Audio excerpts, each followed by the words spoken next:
Good evening, everyone, and welcome to the 40K Fireside podcast. I'm David Gaylard, and I'm joined by my good friend Vijay. Together, we discuss 40K in the meta from our perspective, along with events we've recently been to and those that have got coming up. So come on down to the fireside and listen. Hi everyone, welcome back to episode 48 of 40K Fireside. It's going well, Dave. We're zooming through these. We're getting close to episode number 50 Almost to and 50. almost to 50. And I know you did that last episode with Brian talking a little bit about team events and this kind of super team that you guys created for an event. That was really interesting, but we did get to do another singles tournament, not this weekend, but the weekend just passed. And we both went to the Manchester Super-Major, which is usually one of the biggest super majors on the calendar, and it was this year. How do you find everything, Dave? Yeah, it's usually one of the bigger ones or larger ones. I didn't actually end up playing. It's actually the first time I've played this one, usually because I look at the map and I think Manchester and it looks just ages away. So I'm like, yeah, okay, I'm not doing that.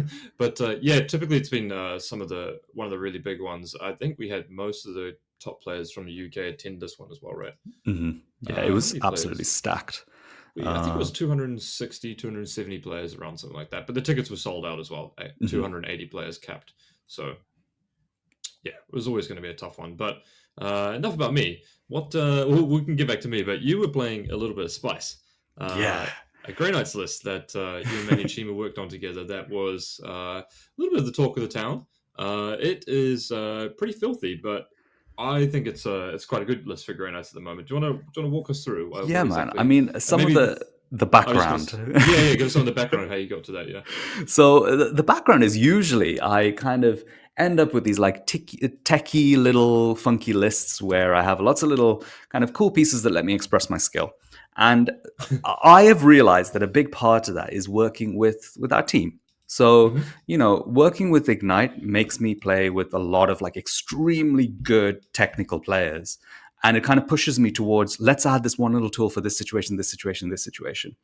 Now, in this tournament, actually, none of the Ignite guys were coming. It was only going to be me, and Dave managed to get a ticket right at the end. Hmm. So I was like, okay, cool. Let me discuss my stuff with Team England instead.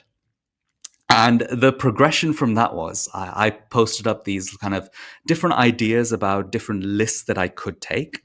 Because I have basically three armies that could work at the moment, which is Sisters, Eldar, or Grey Knights. I have all the models, and I've looked into the factions as well. So I discussed this, looked at what the strong matchups were, the weak matchups, and what gives me the best chance in a single setting. Hmm. And I settled on the Grey Knights. I felt that, in terms of bad matchups, it's probably just guard, and then they can play everything else. And Hmm. then, as I kind of started discussing this, I had one Land Raider Redeemer in my list.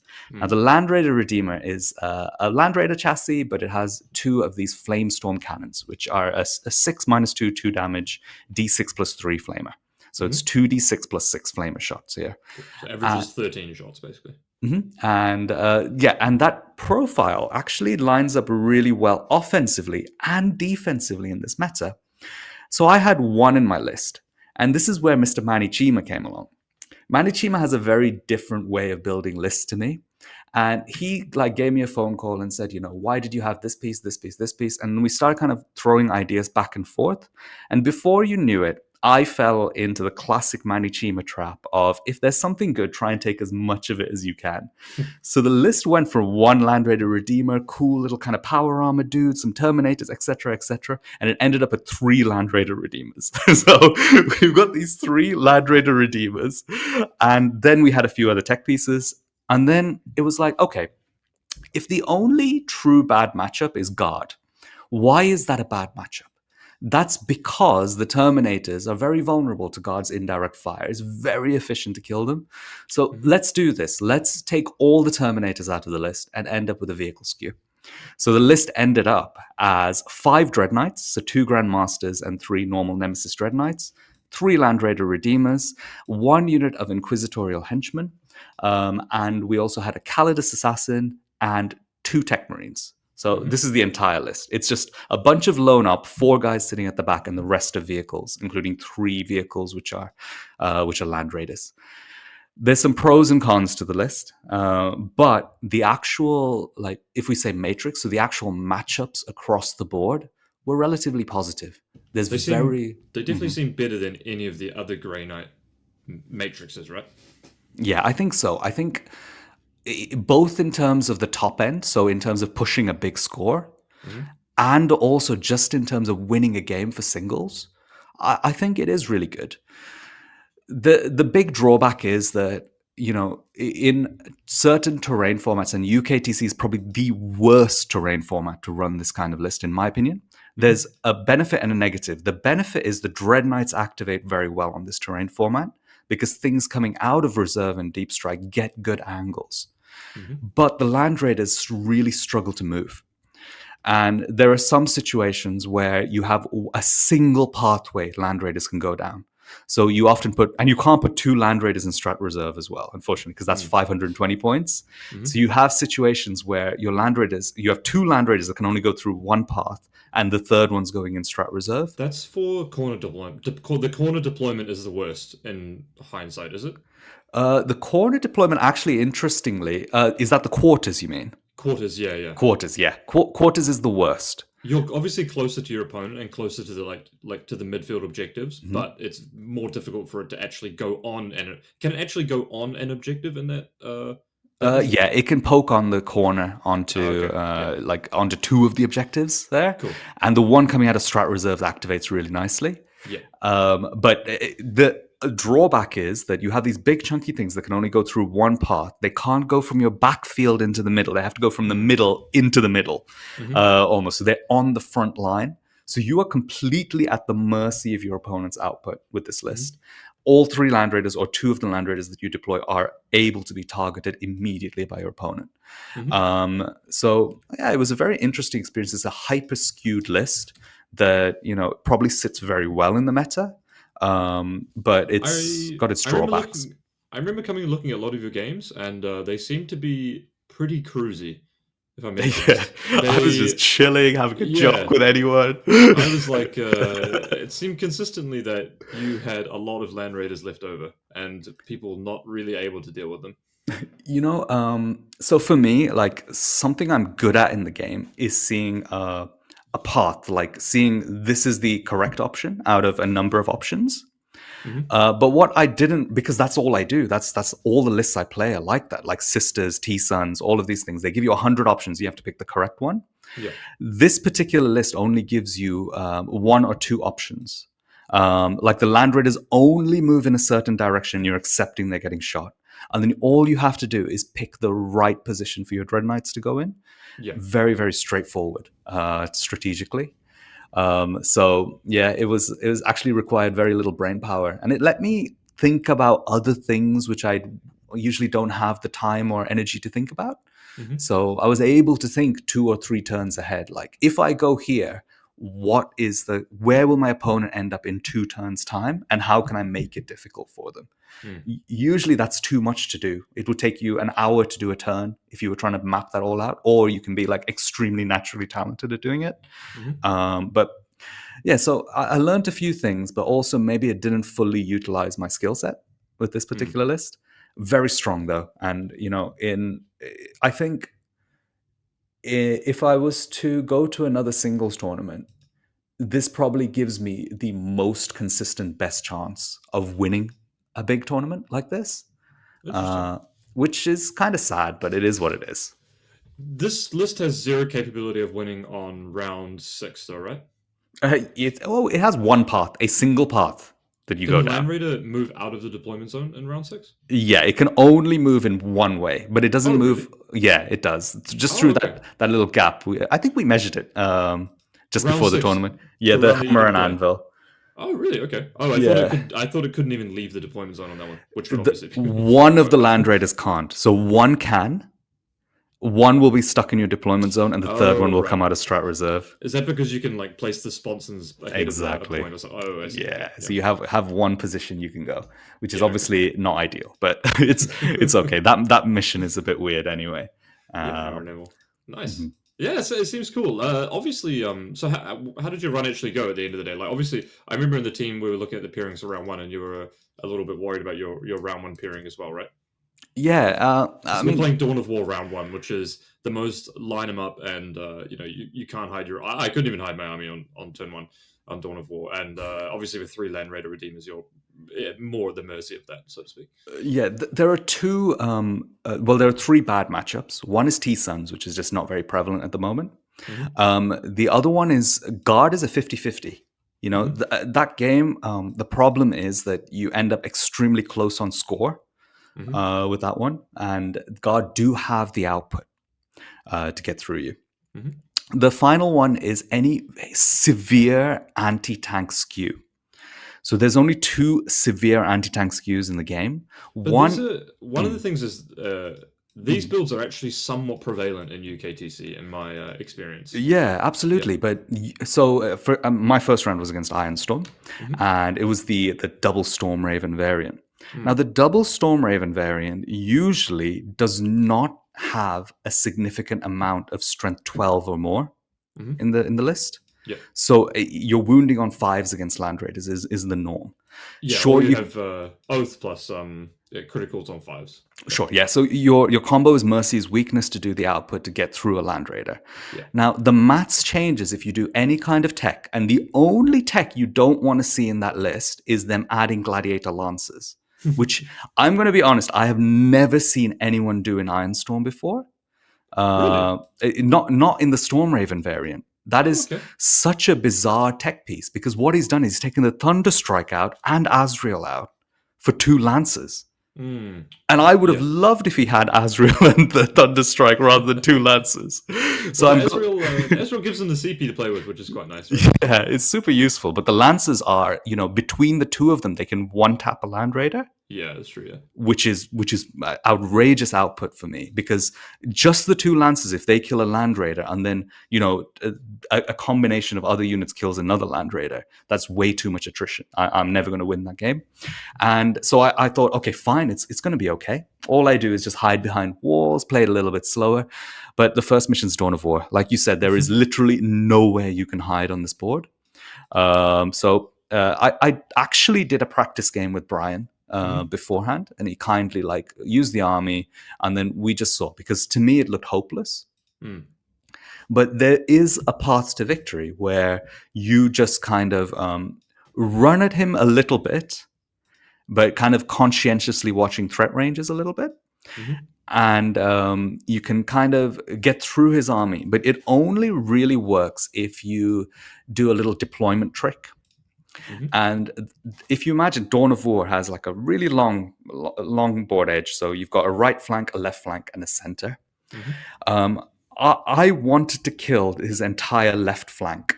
But the only way to kill the whole left flank is without dying myself, is if he deploys some of his stuff on his left flank, so on the opposite corner of me. Mm.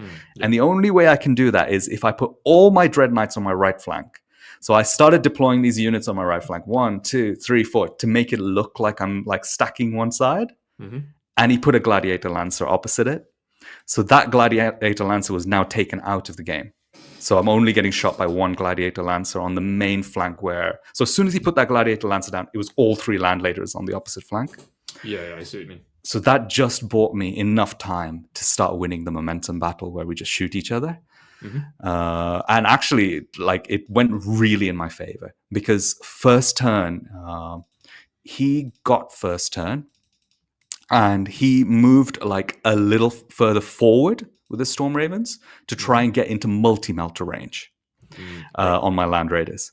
As soon as he did that, he was too far forward because Yeah, you don't want to put those in charge range. yeah. So then I was able to kill the Land Raider, do damage to the Redemptor that was inside, and push forward at the same time. Yeah. So I was really lucky to go second, and for him to be aggressive, and for the Lancer to be deployed on the wrong side. So by the end of his turn 1, he killed none of my vehicles.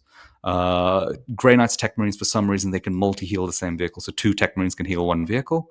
So I healed back up, moved forward, killed this this Storm Raven, Mm-hmm. swapped all of my Dread Knights that were in the opposite corner over to the left flank. So now I have nothing on my right flank. Yeah, And you get a good amount of mobility with the Dreadnought zone. yeah, and then those 3 Dread Knights killed the other Lancer. So I even managed to get the Lancer on my turn 1. Mm-hmm. So I killed Storm Raven, Lancer, and damaged the Redemptor. It was, and then the momentum's just in my favor. So yeah, some people play the Repulsor Executioner as well, which I think would have probably been bad news bearing, I would assume. if he had 2 Lancers and a Repulsor, yes, but the Lancer is just as good as a Repulsor. It's the same thing, but just cheaper. Okay, right, yeah. So it's more efficient to have a Land Raider. A Lancer. Yeah, definitely. Yeah. The Repulsor is probably like the suboptimal choice out of those 2. Yeah. Because he's so pricey. In my experience, UKTC always has a very solid representation of Marines. Doesn't really matter what meta you go into. It's very likely that you're going to play into some vehicle Marine orientated list. I think I've played one at almost every single tournament I've played. And the Storm Raven gunship variant, Iron Storm, it just goes to show you how fast the UKTC meta evolves or catches up, right? Because I played against the same thing round 1 actually. Which is not great. But a bit of a funny story. I played against a guy called Liam Calibert, who's a very regular player on the scene, and likewise, none of us could hide our entire armies. So it was quite first turn roll off dependent, and he got first as well, which is not great. Scary. And in addition to that, the game can be summarized in 2 kind of big swings. First of all, on my first turn, both of my Melter Mines for my Kasrkin rolled 1s, so they didn't activate. And this was against like Dreadnoughts, which are 2+ save, like -1 damage. No. And I'm like said to Liam, I was like, man, I really need this damage to go through right now. Oh no. Which wasn't great. But luckily I killed his Repulsor Executioner turn 1, on my turn 1 going second, and then I was able to kind of tag up a lot of other stuff. And then luckily I also clutch pop smoke on my Lehman Russ battle tank, which left him dropping it to 1 wound. So I could basically activate it on my turn 2, which is huge. Then the hugest swing of the game happened, and I destroyed his... I was just like, I was splitting fire a little bit, and I wanted to see what the damage output would be before I make any more further decisions. I was like, I'll just shoot the Storm Raven gunship with the multi-melters, and then I'll shoot the battle cannon at something else. Primarily because even though the Storm Raven gunship's -1 damage, the AP4s were really what goes through it. So I wasn't in multi-melt range, and I absolutely cranked through it. I really like grenaded it and melted minded or something, and it ended up exploding in his whole army. And as a Storm Raven gunship, Vic explodes for D6 damage. It does. And Liam did not roll anything under a 5 on about 7 of his units. So it was like his Dreadnought dead, his other Dreadnought dead, his Thunderstrike dead, Ezreal dead. I was like, and then Liam was like, "Well, let's just chat it out after that." It reminds me of didn't T Sons have that thing where you hit like a mortal wounds? Yeah. T Sons used to have that huge fly thing. I think once. It was Infernal Gateway from that. Gateway. Yeah, I remember that. Good times. You basically double gateway with the demon double gateway. Yeah, good times. Good times. So good. Imagine if you could Infernal Gateway the Storm Raven. Oh gosh. So good. So that was quite a funny game. Luckily, actually, to be honest with you, because there was 280 players, and that means that there's about 8 undefeated. If that game was really close, I probably wouldn't have made the top cut because I would have just tanked my points super far. But yeah. Anyway, how were the rest of your games? Like I said before, you seem to be breezing through them, right? Oh, wait, Dave, did you change your list at all between you won Southampton South Coast Super-Major? Yeah. Was it South Coast or Southampton? Yes, South Coast. They're the same thing these days. Oh, got it. Did you change your list between that tournament and this one? Yes. So we played the timeline here is we played South Coast Super-Major, and then I played ETC, and then the weekend after ETC was Manchester submission. So I just basically got home from the flight and was like, I didn't really have much time to think about the submissions or anything. So I was like, I'll just submit my ETC list. And the ETC list was exactly the same as the South Coast list, but I swapped out a tank commander for a Lehman Russ battle tank, which gets rerolls hits against objectives, which has been really, really good for me. And it lets me upgrade my Catachan jungle fighters to a 3-man Bulgrin unit instead, which has been absolutely clutch for me as well. So the 3-man Bulgarian unit, I think, are really, really, really good. They're super good for just putting on a side objective that it has the capability of getting shot at, but they're so durable for the points that your opponent really struggles to actually kill them, and then you start the trading game after that. So they're a really good way of getting the game started. Super fun. Really like the battle tank. It's AP1, but in the right scenarios with the multi-melters, you can drive it close to units on objectives, and you'll get more output than you otherwise would because you get the inbuilt rerolls to hit, which kind of negate the fact that you're on the AP1. Well, you can get Fields of Fire, of course, as well. So really liked it, actually. It was great for me at ETC as well, so bit of an odd choice. I think I was the only one running that as well. Yeah, you got some unique tech, with your guard, which other people aren't. But so now you got the Lehman Russ battle tank and no command squad. Yeah, exactly. Unstoppable. Yeah. Unstoppable. Who needs it? The point is obviously is that you don't need to order the Lehman Russ battle tanks because rerolls, right? But commonly I had the list worked out super well because I had just the points to get Grand Strategist on my tank commander, which is the second order upgrade. So actually, it works out to be super nice because Leondis can order 3 pieces of artillery, and later in the game it flexes into other things. And then your tank commander can order the other battle tank, and then it can order the 4th piece of indirect. So it actually works out super nice the way the orders balance out, which is really cool. And then sometimes you can order like the Chimera as well, or whatever. Sweet, man. Happy with that. Yeah, so I had my first round against Kieran, and Kieran was awesome. Actually, all my opponents were really, really nice this tournament. It's good times. I had a whole day of Marines. Was my first day. So I had the first round was against Ironstorm Dark Angels. Yeah. Then I had Black Templars, Gladius, and then I had, I think, Ironstorm again. Got it coming up here. You had Black Templars, and then you had after that you had Iron Hands. Yeah, it was Ironstorm again. It was another. I don't know how I hit 2 Ironstorm in this. So my Black Templars game was a little interesting. I think I got very, very lucky here. Because this is quarters, we're super close to each other. I don't really have many ways that I can move in this mission. He also has a Land Raider Redeemer. So, and he also has the melee output to do a lot of damage to me. Yeah. Actually, it's really hard to deal with an opponent's Land Raider Redeemer right in the middle here. Okay. They just look at each other. They kind of look at each other and they can't really move into flamer range so much. It's kind of scary, especially when they both get a little wounded. But then he had this like crazy beat stick unit in there with whatever the Blade Guard guys are called now. And for people that don't know, this is like full melee Black Templars. Yeah, full melee, are we? Yeah, it's got 3 units of Storm Brethren with Hellbrick and 3 captains and stuff like that. So he, I killed a corner. The Dread Knights just straight up kill a corner. And his stuff is super squishy to my output profiles.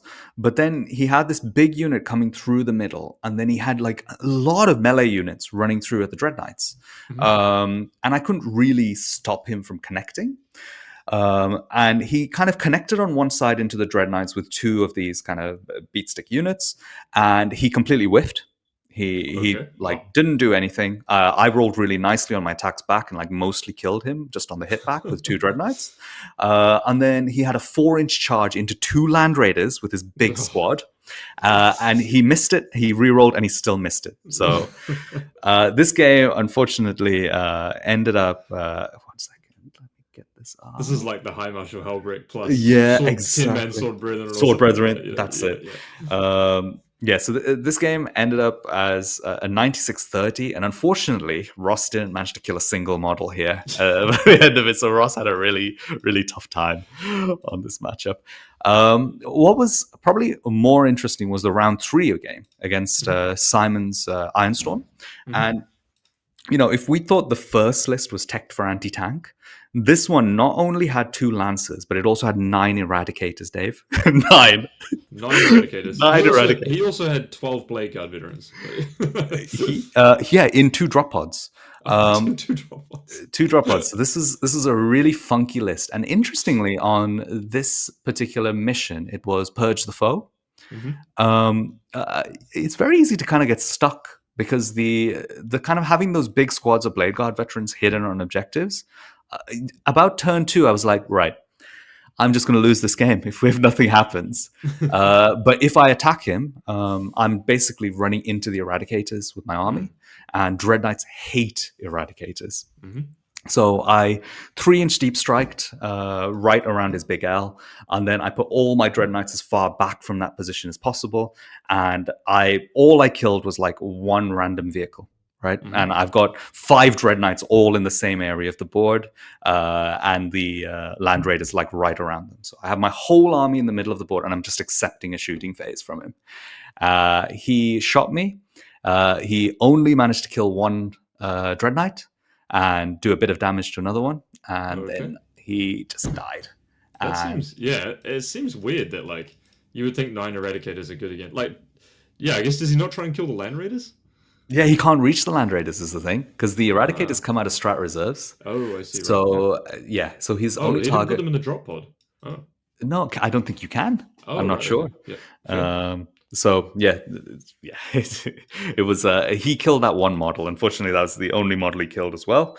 Yeah. So yeah, pretty brutal. Double drop pod Iron Hands, harkening back to a To a different darker time of time, Warhammer. right? Yeah.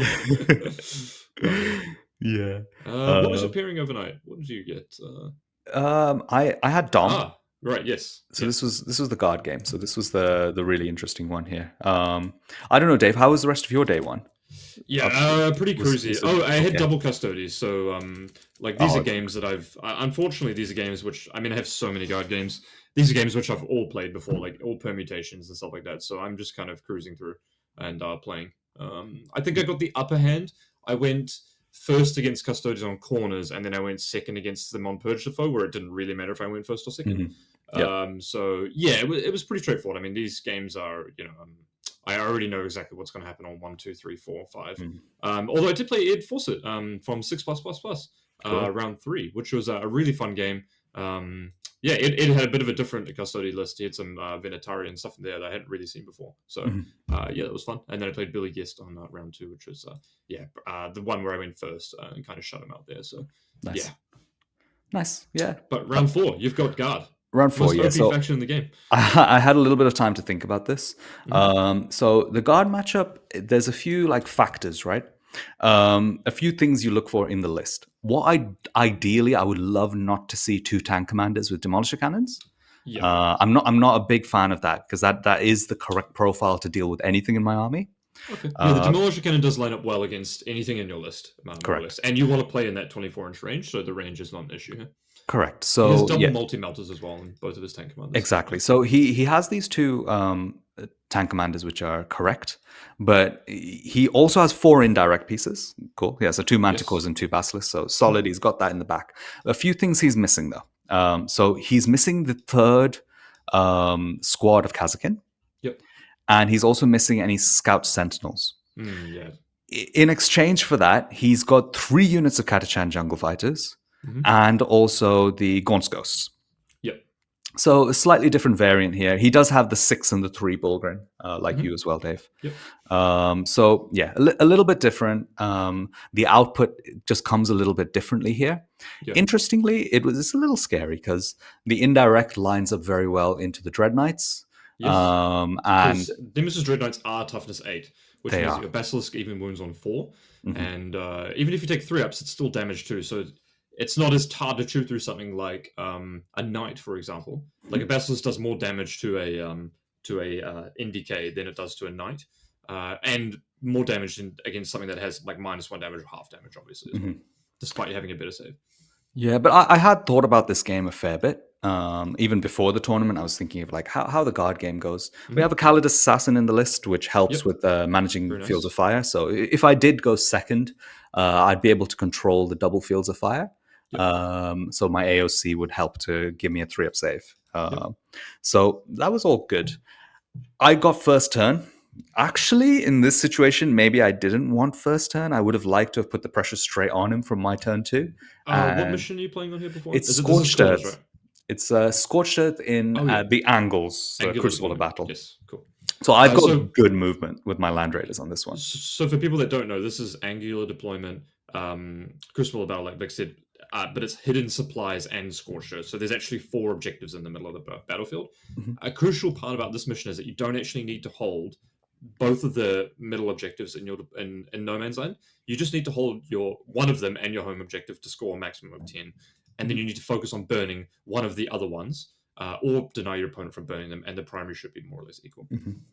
Yeah. So in this situation, I am at a slight disadvantage here going first now, because as long as he conserves his resources, he can get his 10 at the end of the game, and he has the ability to primary deny me a little bit. I can't quite manage the 3 units of the Kachan Jungle Fighters. There will be one turn where he knocks me down to a 5 on primary. And I don't really have a way of stopping that unless I table him. so my plan going into this is I'm gonna just try and table him way quicker than he can table me. And the way the game flowed, I moved a little bit tentatively with my Land Raider, just made sure that none of the multi-melters can get in range, but the Demolisher Cannons are going to be able to get in range from his tank commanders. You have to deploy on the line as well anyway, right? So exactly. as long as he's on his line, you're on his line. It's 24 inches apart. Correct. But, it's a shoot-off. And then he has his tank commanders on 2 opposite flanks, and so they can converge into the middle and shoot, but they can't both shoot into one flank, which is a choice. But actually, realistically, I think he had no choice to do anything else in this map, because this map is the one where I have 3 Land Raiders which are able to be deployed. And all 3 can move forward. So he's got a bit of coverage both ways. On his turn 1, he ended up killing a Dread Knight with his indirect fire. Fair enough. And then he half killed another one, so he had a decent shooting phase. Then he did his primary denial. He got that out the way before I could get in position to really stop it. Did you use Fields of Fire on the Dread Knight on turn 1?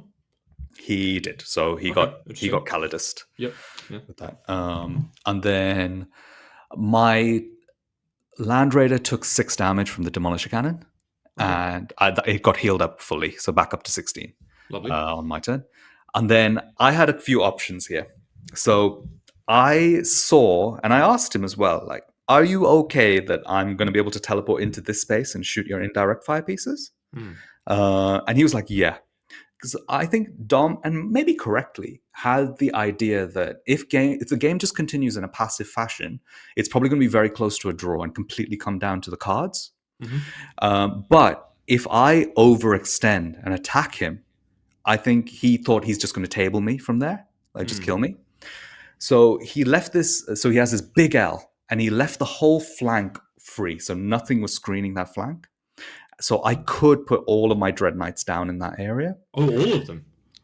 So it would be 3 plus the 1 in Deep Strike. So 4 Dread Knights in that area. So 4 Dread Knights looking into his big L. Yeah, okay. Right.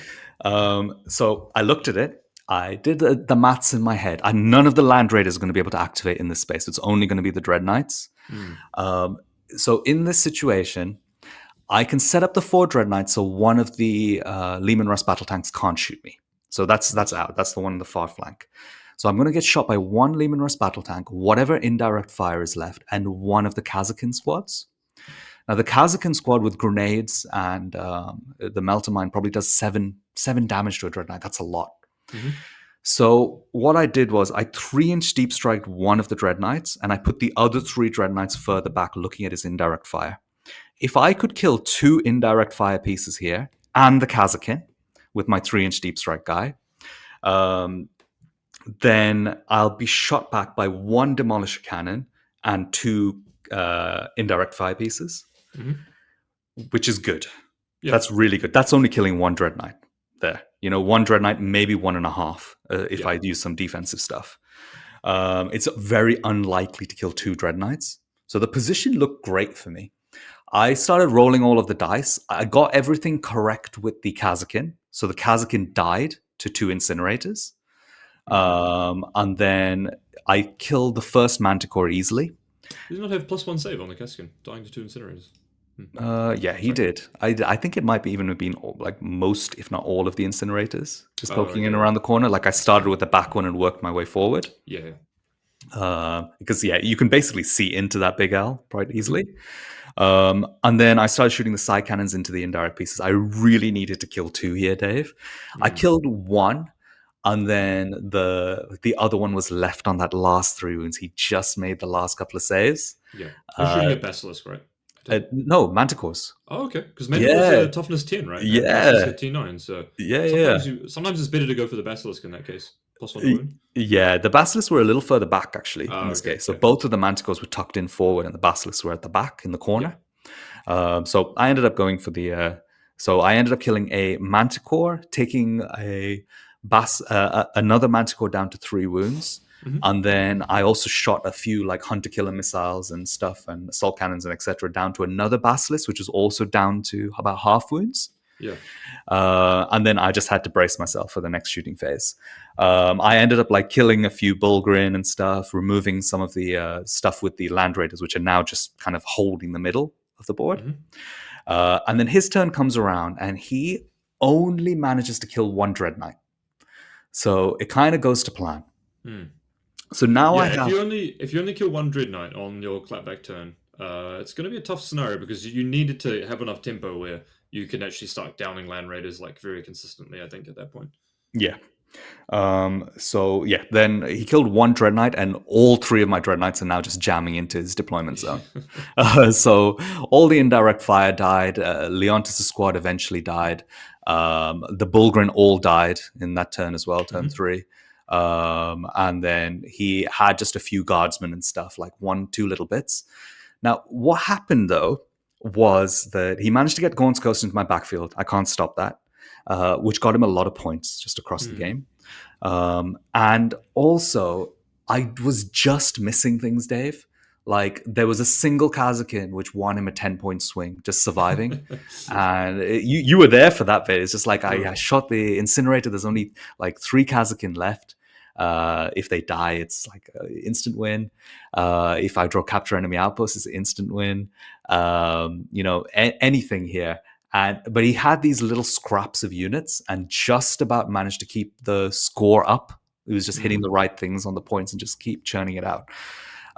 There was, you always look back at it and you're like 1 or 2 mistakes you could have done. If I just put my Tech Marine here, I would have got another 5 points.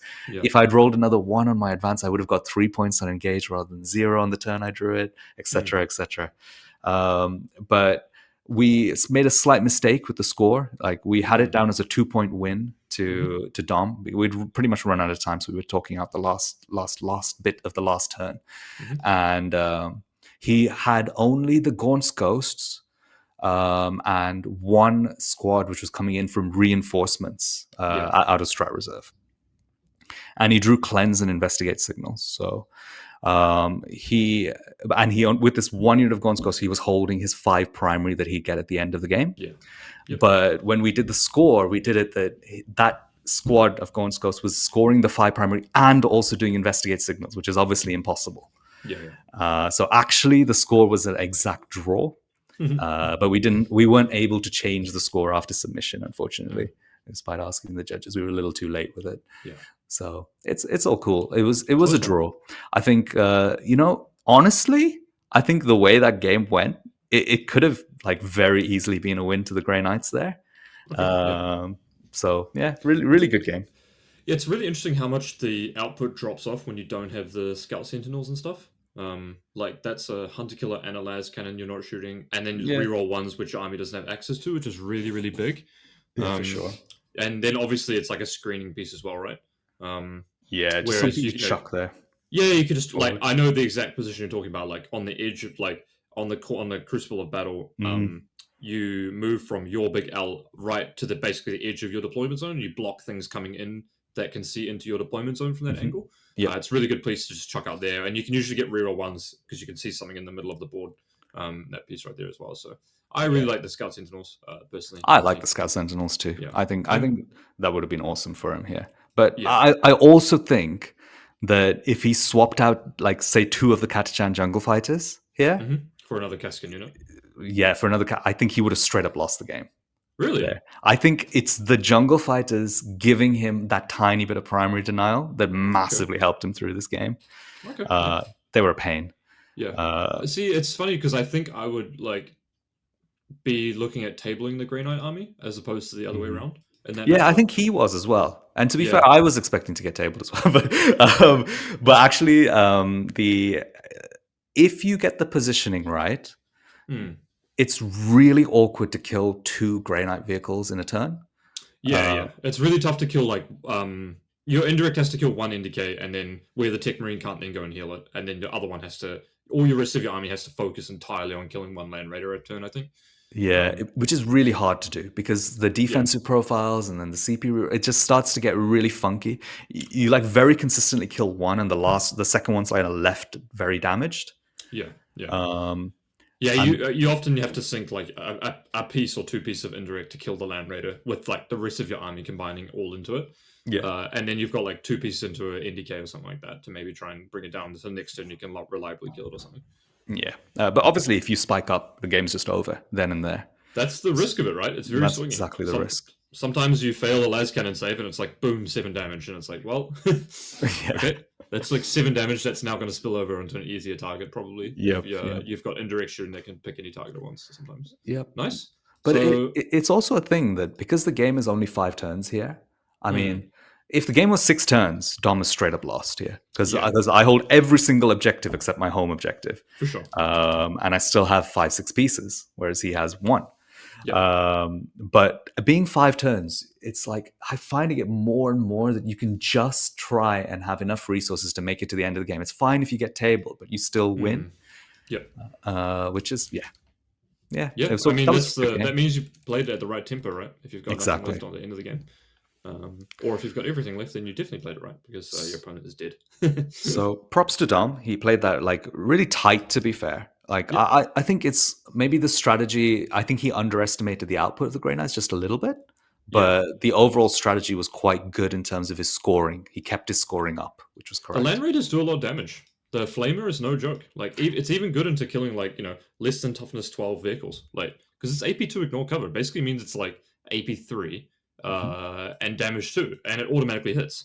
Oh So yeah, once it it's shoots just overload. vehicles, it's like Yeah, six damage on a vehicle. it's It's really crazy, right? nice. Yeah. And then people always forget about the other guns. It still has a multi-melter, an assault cannon, and a storm bolter. And then Yes. Yeah. it has the grenades keyword, and it can tank shock on the strength 8. So Yeah. You it's do a lot of chip actually damage in the mortal wounds as well. a lot of I mean, I killed a Lehman Russ with my a Yeah. Land Raider tank shock. So Got him. yeah. Round 5, you were playing Uh, against Eldari.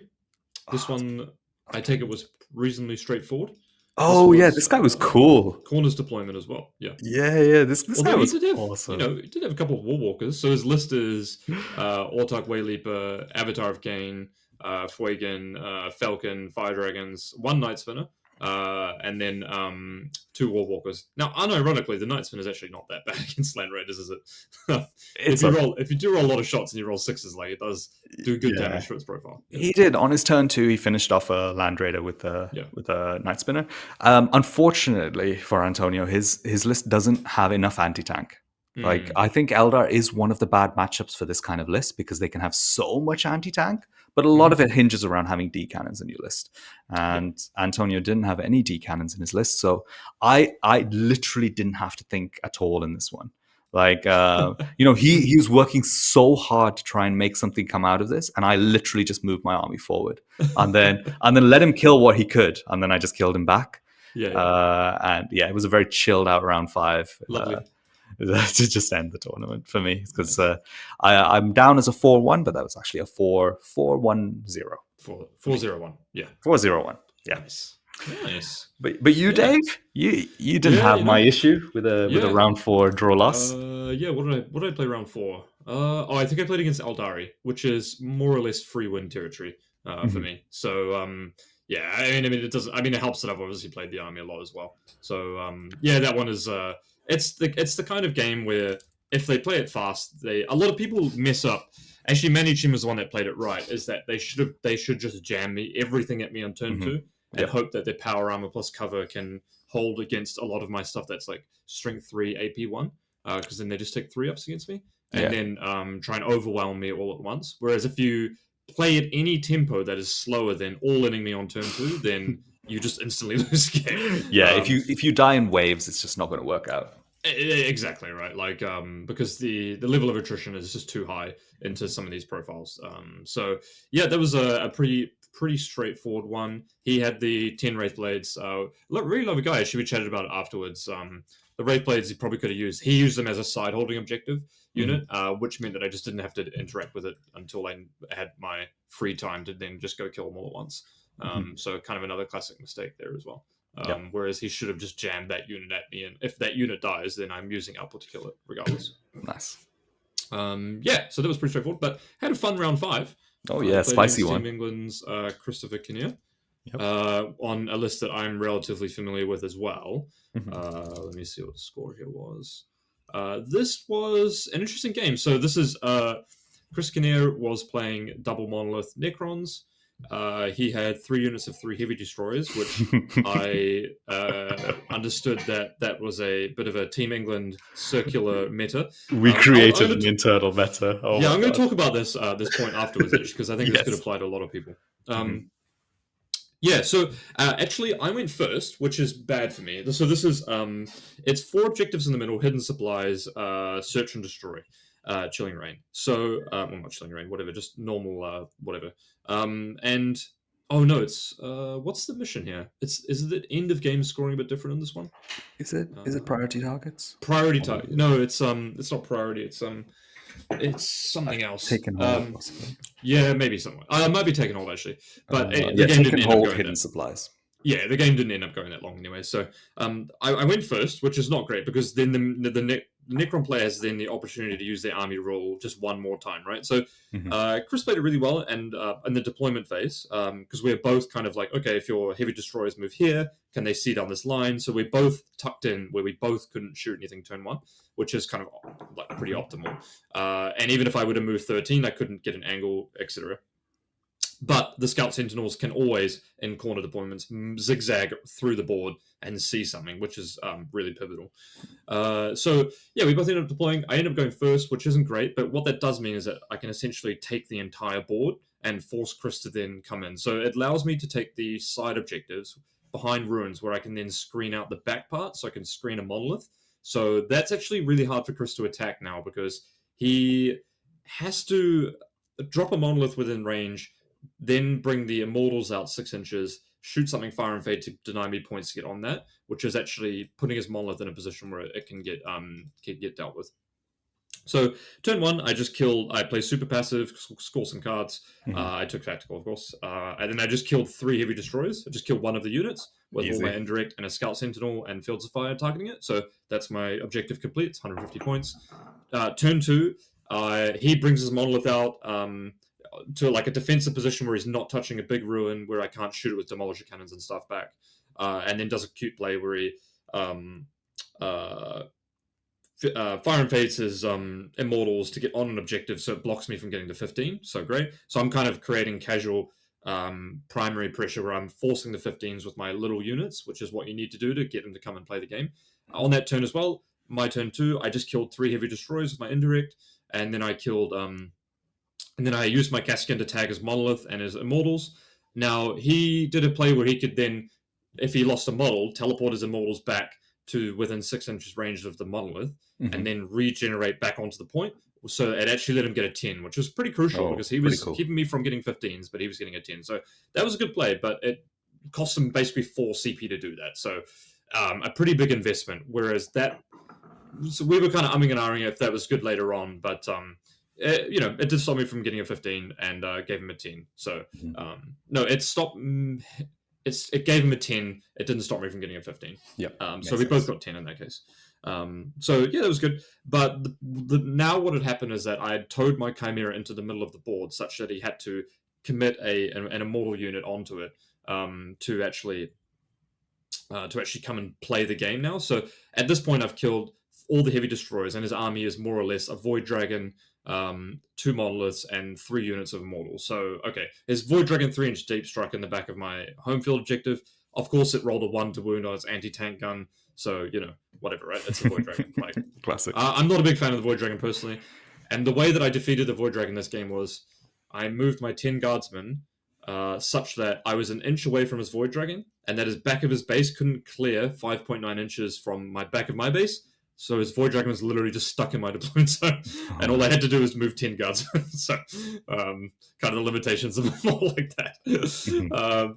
And then the crucial thing that happened was I was able to kill one of his immortal units with a lot of fire, and then I literally told Chris, I was like, I'm just going to tag your whole army. You don't get to have fun with your big toys anymore. And then after that, it was basically game over because I tag his immortals, I tag his monoliths with my Kaskin. He kills 5 of them. Whatever, who cares?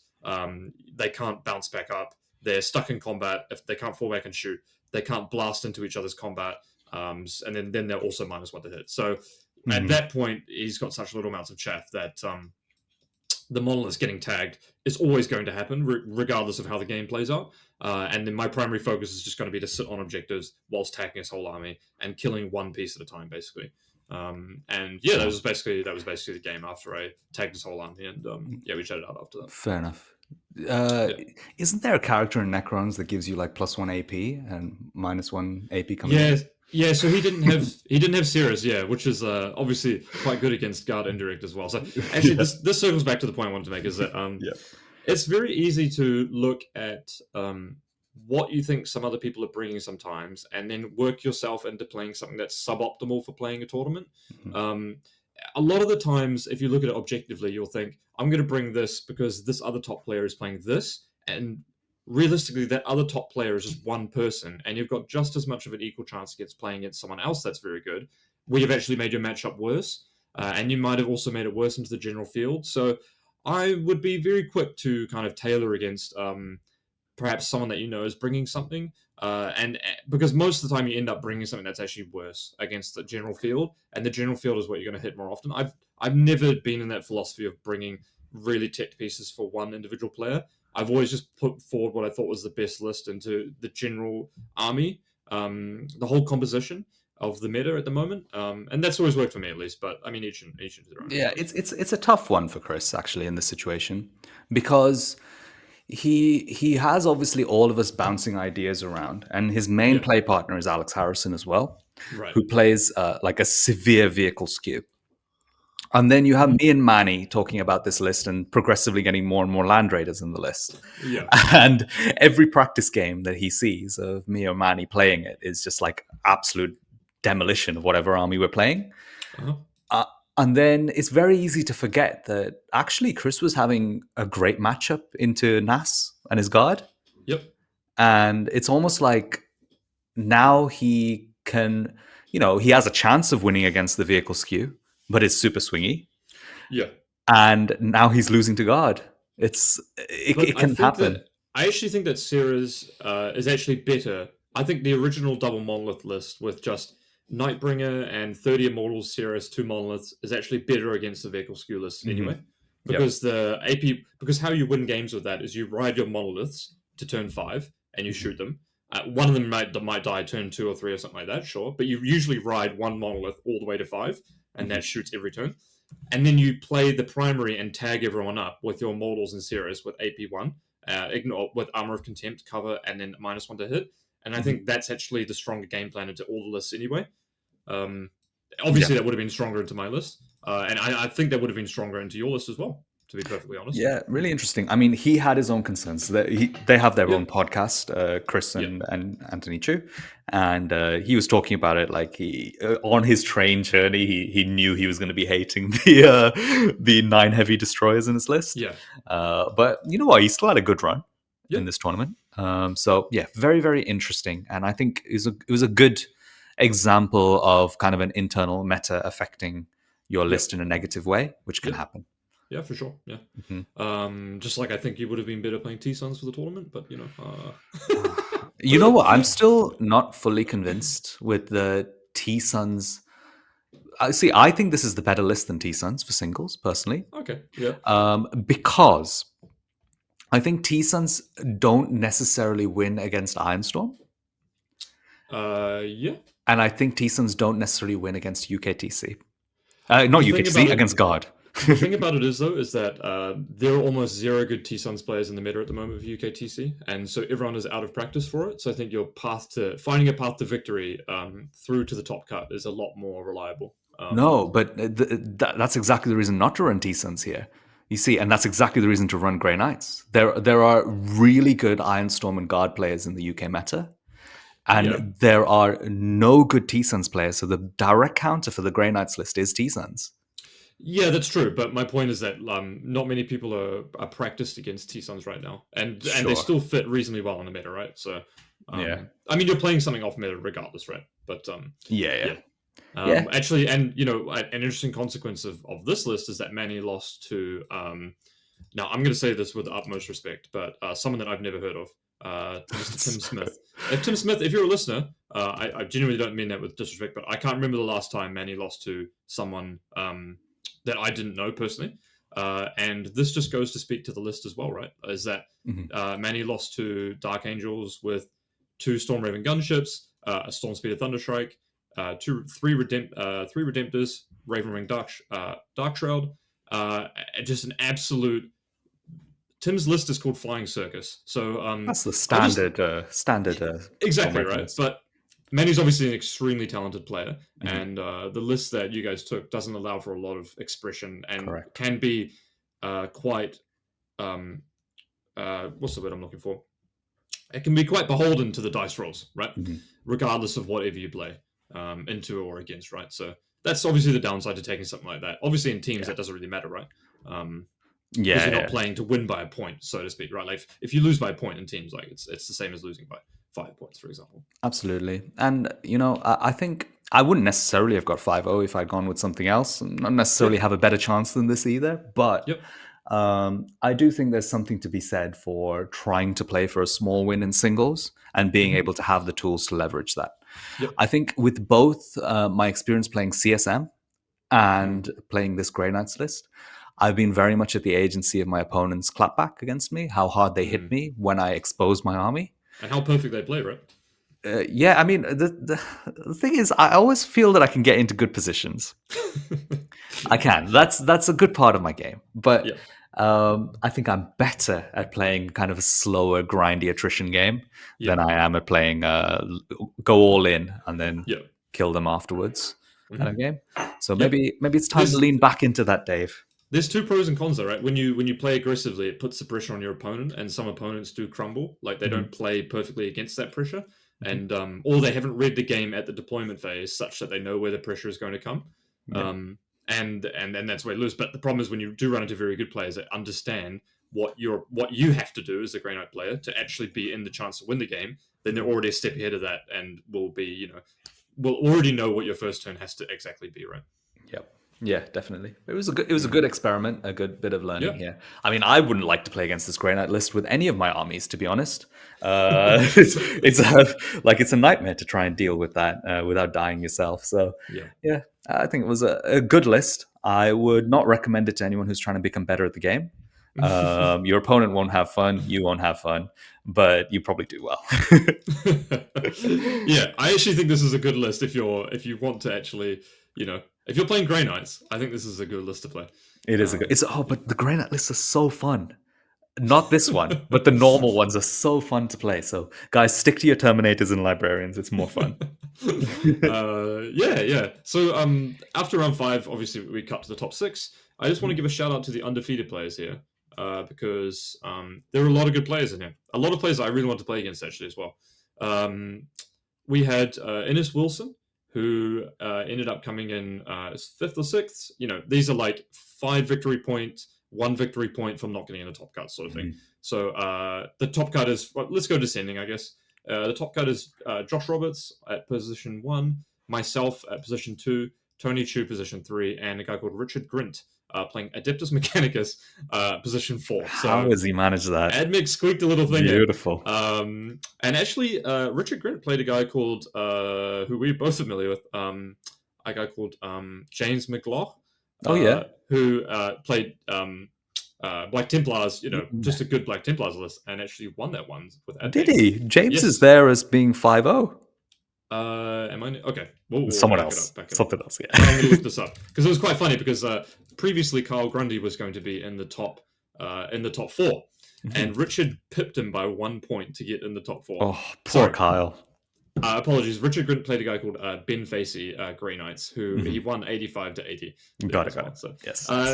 I'm not an AdMech expert, but I think Richard's list had a big component of the infiltrate 20-man block that you can then redeploy after you know who goes first. Oh. So you deploy that 9 off the line, and then it has so much stuff that it plays the primary game really well and the tactical cards really well. So if you're an AdMech player, maybe check out that list. It got absolutely curb stomped by Josh Roberts, who just stat checked the hell out of him with flying units that you can't move block. So a severe weakness, I would say, to the list. 18 wraiths, but otherwise a really interesting list. So back to the players before I forget this out. Yeah, you played against Tony, isn't that right? Yes. So round 6, I played against Tony Chu again. Against Eldari, Hammer and Anvil. I went first. Pretty much would have been a 20-0. It was a pretty straightforward game. He had a bit of an interesting Eldari list. I think on turn 1, I killed all of his army apart from 2 models that were both lone op in his deployment that's so zone. brutal. Be nice. Yeah. Tony's Team England captain, and he's one of the most decorated players in 40k history. Be nice. Don't table him. There's elves die like everyone else. Oh no. Yes. I just took the whole board, and then it was just like, okay, cool. That was a pretty straightforward game. And then Josh played against the Adeptus Mechanicus, guy called Richard Grint. And then Josh and I played again. Now, Josh and I played previously at the Northampton, and he beat me by about 10 to 15 points, something like that. In a game where I thought I played well. And it was a different it was a different mission, which obviously changes a lot. Same deployment, different mission. Now, we played a super lovely game on the last mission, which is priority targets on Crucible of Battle. Now, there's a key point about priority targets, is that if you hold both of your objectives for the whole game, both players will get 50 primary. Now, that's absolutely critical to how you're going to be playing a game, because Josh and I both know the game is going to be razor close. And for turns 1, 2, and 3, Josh and I were both literally like, we're probably pretty much like, could be a draw right now, like bang on point draw right now. So Josh and I both redrew our cards on turn 1. We new ordered on turn 1 to then get to try and make sure we had the best capability of scoring our tactical cards as much as possible. And Josh and I both before the game were pretty much like, yeah, you know what? It's probably just going to be down to the cards in this one. And it's literally down to the cards the whole time. I won't go through the entire game, but needless to say again, I could not kill a single Wraith unit, which just goes to show kind of how dumb that unit is. There were a few critical parts. One point, I needed to make an 8-inch charge with my Bullgrin, because I knew that he was going to try and snake down the bottom side to hit my home objective, so I had my Bullgrin centrally placed. I made a really nice play here, actually, which was that I strung my Bullgrin out, because all I need to do is tag the Wraith here. I don't need to do damage here. I strung my Bullgrin out such that I would be within 9, and if he reactive moved, he'd be moving away from my deployment zone, and if he reactive moved, he'd make my charge closer. But if he reactive moved away, he'd be like more than 12 away, so I couldn't charge. So then I strung the Bullgrins in a big line so that I could reverse charge back into an Acanthite unit into the middle of the board on a 6. So he had a choice here whether or not he reactive move away from me, and then he won't be able to hit my home deployment a turn earlier, which basically means it's never going to happen. Or he could save the Acanthrites or something like that as well. So he ended up not reactive moving at all and just said, look, and I was literally like, if I don't hit this at 8, it's literally just game over, because he'll have a 6-man Wraith unit untagged, 14 inches away from my home field objective, which is terminal for me. It's like instantly lose a game. So fortunately, I rolled the 8, and we continue playing. So that was a really critical part. I was playing super well in terms of being able to shave off units. Josh had a bit of a different list, which I actually don't know if it was better versus or worse versus me, because I would have been able to kill more chaff later in the game with this other list. So maybe better, maybe worse. It was pretty even all over and all. But the critical game state which I managed to engineer here was I managed to have his Wraith unit on his home objective tagged, so that wasn't hitting my side objective, so that was great. Then I managed to tag both of his Wraith units on the bottom of the map, basically. And then I parked all of my indirect and blocked my entire home field objective and tagged him such that he couldn't then fall back onto my home field objective. So what that meant was that on turn 4, I was going into turn 4, I had all his Wraith units tagged, my 2 home field objectives were 100% secured. So I was getting 50 primary, there's nothing that Josh could do about that, which is basically a nightmare scenario for Josh, because a big part of the way that he can easily win the game is that he can just deny me 5 primary once, and then it's a much bigger swing than that, right? Yeah. So I had secured that game plan, which was great. And then this is the lose condition for Josh, is that we're just flipping cards at that point. Literally turn 4 and 5, we're just flipping cards. There's not a whole lot that Josh can do to change the game state because my primary is already locked. He can tag a unit here and there or whatever like that, but it literally is just coming down to us drawing viable cards. We're both new ordered, and then, yeah, so that's basically the end of the game. At the end of the game, I looked through his deck and was like, there was like 2 lose conditions that were pretty narrow for the cards that he had to draw. And that was basically it, yeah. So it was like a 2 to 3 point game in the end there. Just coming down to cards. I drew Tempting Target on the last turn, which was the absolute worst one for me to draw. I think there was other viable targets there I could have drawn, like maybe No Prisoners, which would have been at least more. There was like, I think Deploy Homers or something like that. There was a couple of like reasonably easy ones, but Josh's army is not easy to score against. I'd already gotten Bring It Down and Assassinate. I drew on that turn, so yeah, it was really, really close. Yeah, man. I mean, I'm finding this a lot now. The more I look at, say, UKTC and also 10th edition in general, as people get more and more experienced, I think the very like top end of games are starting to come a little bit down to cards sometimes. Yeah.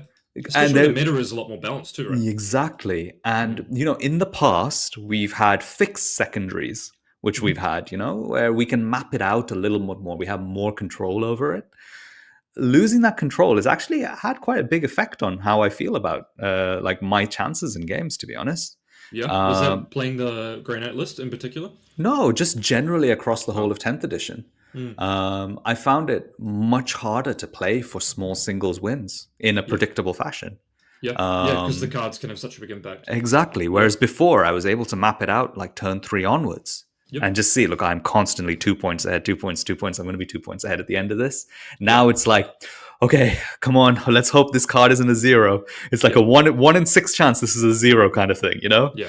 And what's interesting is that Josh and I both were 90 and 88. And actually, 88 points, if you get 50 primary, is only 28 secondaries, right? Which is actually quite low. Considering you got 50 primary for a guard army that has most of its stuff still alive.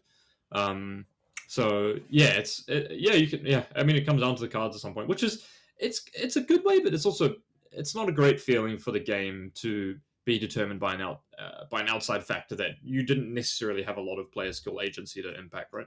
It is fun. It is fun though, and but it's something that I've been thinking about more recently. Like, what is it about this edition that makes me feel less comfortable with consistently winning games compared to the previous 2 editions? Yep. And like I've narrowed it down to that particular point here in singles. Yeah. You know what's interesting is maybe if I had taken Assassinate and Homers, I maybe could have won that game. Really narrow path though, right? Like you're like, because I could have homered his deployment zone with my vehicle in combat with his wraiths, and I want to tag that wraith unit anyway. And Assassinate, I can maybe chew through the other immortal bricks with my indirect, because they're only 5-mans and I can kill the plasma monsters. But I mean, it's super hard to see because then I wouldn't have had my indirect to maybe chip off other things. Yeah, you don't know how he would play as well. Yeah, exactly. Does the game end up kind of following a completely different path? Yeah, exactly. But yeah, these ideas need to be explored. And I'm finding more than before, it's very important to practice. Yeah. To try and understand the small details in these matchups, the little things which can give you an advantage in the overall strategy. Yeah. Yeah. No, it's a lovely game. It's always fun when you play like harder games because despite whether or not it's a matchup where you basically don't even have the capability of killing one of their main units, it's always fun to play those games regardless, right? Because they're always going to be fun. They're always going to be close, even despite Josh and I played that game before. I think that's actually Josh's closest game, maybe. Apart from a loss to Custodes. Giving him a run for his money because Josh, actually, I've got to give a shout out to him here. Josh has done so well recently.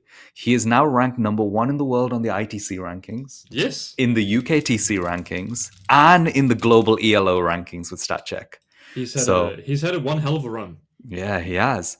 And considering Josh has a win rate of 83.2%, which is actually much lower than a lot of the other people in the top 20 or so. Yep. He's had like such a burst with this Necron list. Yep. And it's a good testament to his play skill. He's very, very good player and very good with that list as well. Yeah, he's very, very good with this list. Yeah. Yeah, very good. Oh, You're he's got doing rank well 5. as well, Dave. Oh, rank 5. You're Nice. rank 5 on the ELO. You're rank Yeah. 2 in UKTC, and then the ITC season hasn't really nice. kicked off properly for us. I used to be rank 1 at ELO, but then I played some fluffy lists and then tanked my ELO. So I'm on the rebuild. You're on the rebuild, you're at yeah. rank 15 as well. I'm at rank 15. No, I was right up there. So I've taken a few Ah. losses to some people who are lower down in the ELO rankings. So which obviously drags you down a little bit. So Yep. I've got to do a little bit of rebuild. I'm still on a healthy 86.8% win rate. Yep. In the UKTC Everyone's rankings, pretty much around that rate, right? It's very rare that you see Yeah. people over 90% these days. Mike Yep. Porter is in there, but I don't actually know how active Mike Porter is at the moment. So is Manny Chima still at 90? yeah, Manny Chima is still 92.2. Yeah. So Yeah, that's pretty damn impressive for the volume of games. yeah, for sure. Although Manny does play the largest volume of games. Yes. And I think Manny does play the largest volume of smaller tournaments as well. Right. Manny plays basically every weekend, right? So I think that has an impact on your win rate as well in that particular thing. He's Whereas, played a lot of games. He's played almost 50 more than everyone else. Yes, exactly right. Whereas if you look at a lot of other players, they basically only play very large. Like for me, example, I can't remember the last time I played a tournament that wasn't a UKTC Super-Major, for example. Yeah, or ETC, but Manny is brutally consistent. To be fair, yeah. Oh, of course. So, yeah. Sorry, I'm not trying to take anything away. I'm just trying to say when you look at people's when you look at it and dive into the stats, it's kind of interesting looking at the total gameplay package. Can be very high. Yeah, but we'll keep working on it. Let's see how it goes. The ELO is a really good ranking system, in my opinion. It fluctuates a little bit. It's quite interesting, and it's something to aim for. I really I'm very like it. glad that they did not reset the rankings as per my request to Jeremy last year. Now they're kind of calibrating out to be where they, it's still going to take some time. Like obviously, Jack Harpster at rank 50 is not indicative of his true rating, I don't think. But you're seeing a good mix of UK players and American players in the ELO rankings, I would say.